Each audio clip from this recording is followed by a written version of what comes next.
Have you ever noticed how fast your body reacts before your mind even has time to explain it? Someone says, I might come over later, and instantly, not loudly, not dramatically, but quietly, something tightens in your chest. You don't panic. You don't object. You smile. You say, yeah, sure. But inside, something shifts. It's subtle, almost unnoticeable, a small mental recalculation.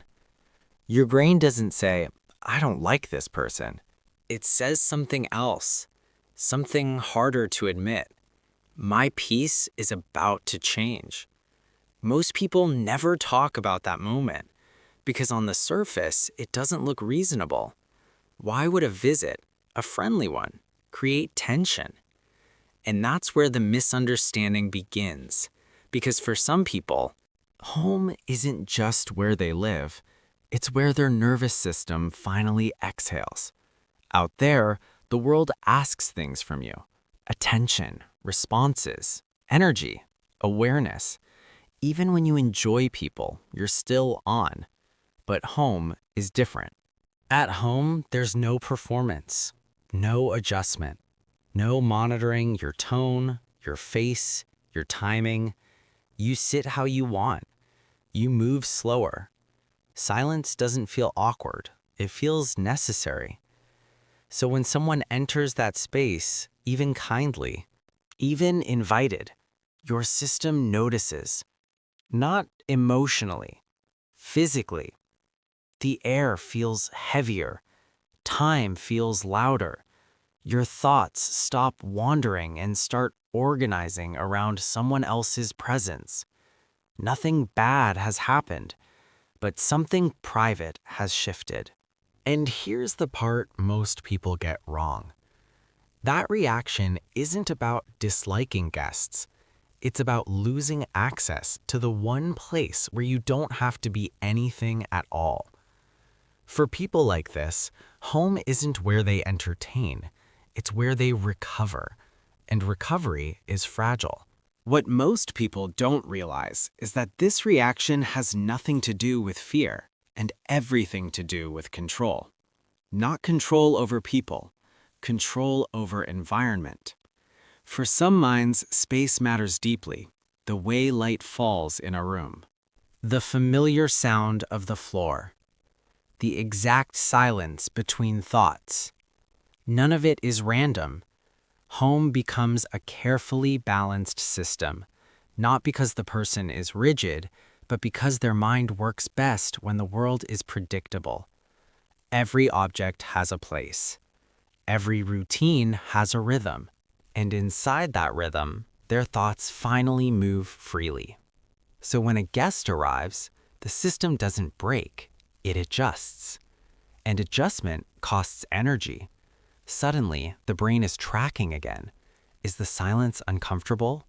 Am I taking too long to respond? Should I offer something? Am I being present enough?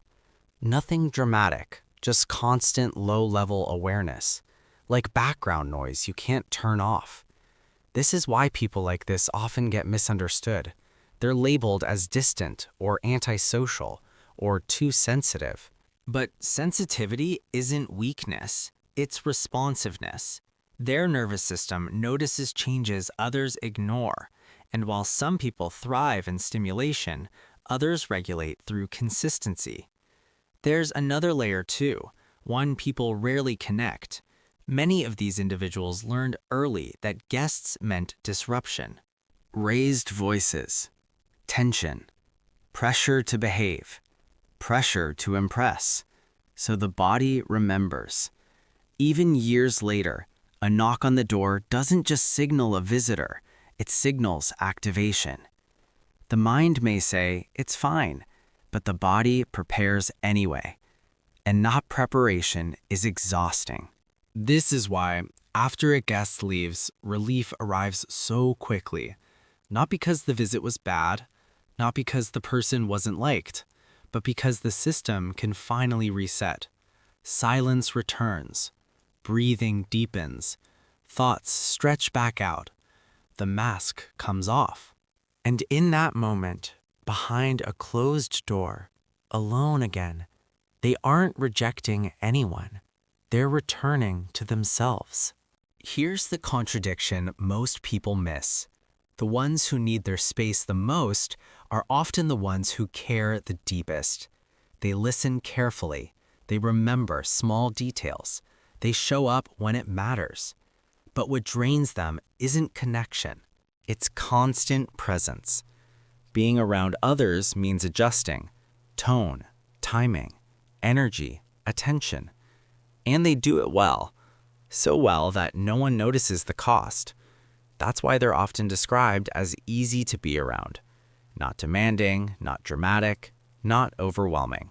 But inside, the meter is always running. This is why relief after guests leave feels almost confusing. How can someone you enjoyed still leave you exhausted? Because enjoyment and depletion aren't opposites. You can love the conversation and still crave the quiet that follows. This is where misunderstanding turns into judgment. From the outside, needing space looks like withdrawal. From the inside, it's regulation. These people don't pull away because they don't care. They pull away because caring costs them more. And here's something quietly true. They often give more than they receive. They adapt. They accommodate. They absorb the emotional atmosphere of a room, which means they need time alone to discharge what they've taken in. So when they choose cafes over living rooms, public places over private spaces, it isn't distance, it's protection. Protection of a self that stays soft because it's allowed to reset. This is also why these people rarely impose themselves on others. They know how heavy presence can feel, so they're careful not to become that weight. They don't dominate space, they respect it. And when they close the door behind a guest, the relief isn't about escape. It's about balance being restored. Quiet isn't emptiness to them. It's where they refill. There's a quiet truth hiding beneath all of this. Wanting space doesn't mean you're distant. It means you know where you function best. Some people find themselves in conversation.